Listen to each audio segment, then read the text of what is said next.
Beautiful souls. Following on from yesterday, I want to address a little bit more about sensitivity and the powers of sensitivity. But I also just want to mention the eclipse that is coming up on the 8th. And I'm sure that probably everybody already knows about this.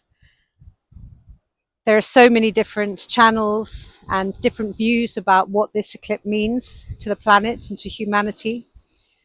And my loving invitation and divine suggestion is to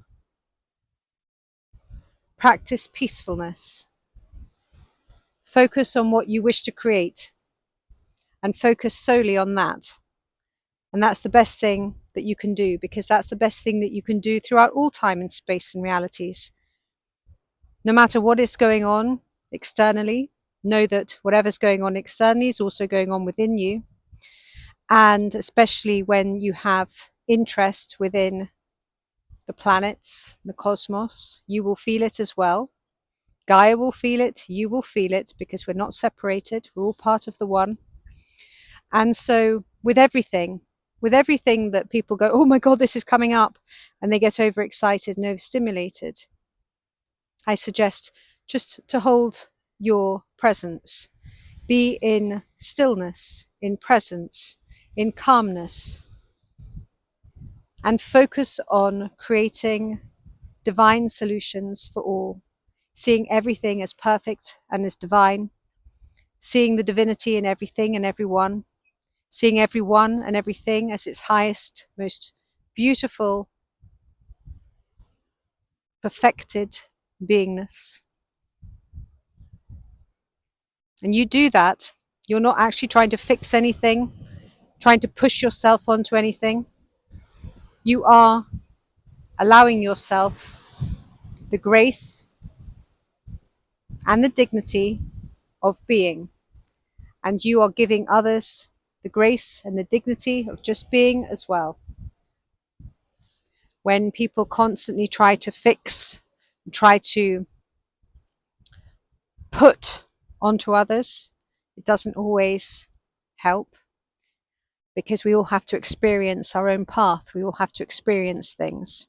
When somebody comes and asks for help, then that's all wonderful, but we have to be in a position where we can share wisdom and then allow people to, okay, I accept that if it's useful for them, or I reject that if it's no use for them, and that's fine, because this is how things are supposed to be. We're supposed to just be in a place of love and unity, not supposed to be trying to save anyone, saving people, trying to fix and heal people is a little bit manipulative in a way. So when we send healing, we're seeing people as their divine and perfect self. And that way there's no manipulation, no sort of like, oh, you need to come to me because I'm the only one that can help you, or I'm the only one that can save you. When you're standing in your presence, you're seeing everything as divine, and you're seeing the beauty in everything, and you're seeing everybody as perfect, and everybody is able to experience what they need to experience and go through what they have to experience and learn from it. So when this eclipse comes, do not feel like going down the rabbit hole of, oh, terrible things are going to happen, or this is really bad, or you are a divine creator. You are a divine creator. And what would a divine creator do? A divine creator does not go into panic, does not lose itself, does not freak out and become fearful and scattered. A divine creator stands in their presence and sees everything as perfect and focuses on divine perfection and love. So that's my invitation for you.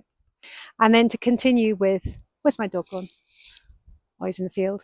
So to continue with sensitivity, I want to share that an aspect of sensitivity, in fact, I'll probably just keep one aspect today, because otherwise it will get long again, is privacy. Sensitives are private, and divine sensitivity and practicing privacy is actually a really beautiful and gentle way to live.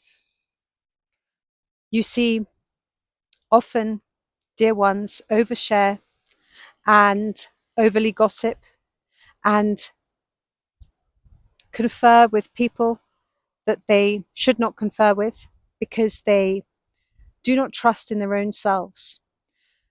A sensitive being will go within. The first port of call will be to go within and trust the inner guidance system which resides within each one of us. When we trust in our own innate guidance system, we don't need to go outside and go, oh, what would you do? What do you think I should do? Nobody knows what anybody should do. Nobody has any business in saying what somebody else should do because they are not them. And they do not know what that other person is thinking. That person might be thinking one thing, but saying another thing. So I invite you to consider this. How private are you being? That's not to say that you're insular. That doesn't mean that you're not sociable. But private is being sharing what needs to be shared and trusting in your own innate wisdom with other things.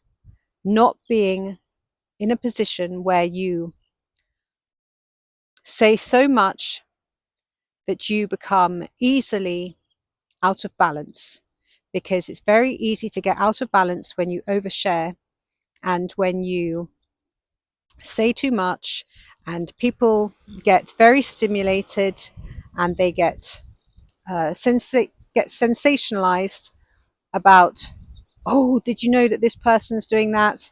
This person, blah, blah, blah. So be discerning about what you share and be discerning about your own divine privacy and what that means. And I invite you to go into meditation and ask your heart what privacy really means to you. And are you being divinely private? Are you sharing with the right people? Are you seeking the innate guidance system that resides within you, or are you going to others and getting false information? Because nobody knows what you should do except for you. And sometimes people go and seek guidance from people they really should not seek guidance from, because they have no business to do so. So go within, speak to your inner guidance system, and be discerning about what you share and how you share it. Divine privacy.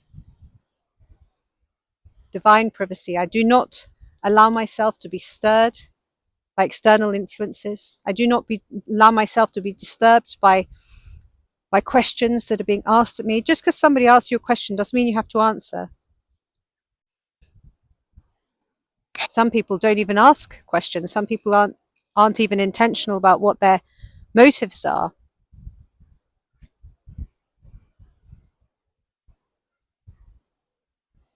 But be private, because it will give you balance and peace.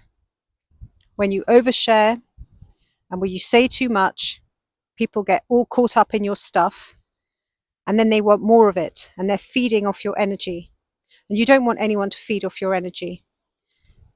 Give what you can give, share what is to be shared.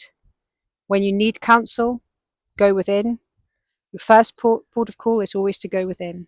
Going within. What does my innate guidance system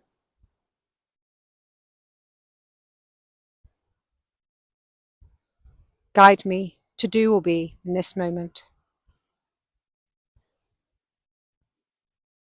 It's a very freeing way of living, and it's a wonderful thing to be sensitive. So continue to expand on your powers of sensitivity, and I will continue with a few more aspects of sensitivity over the next few days. I love you all. I bless you all. I wish you all well, joy and peace. Please like, subscribe, and comment if you feel called to do so. My name is Zaza. Thank you.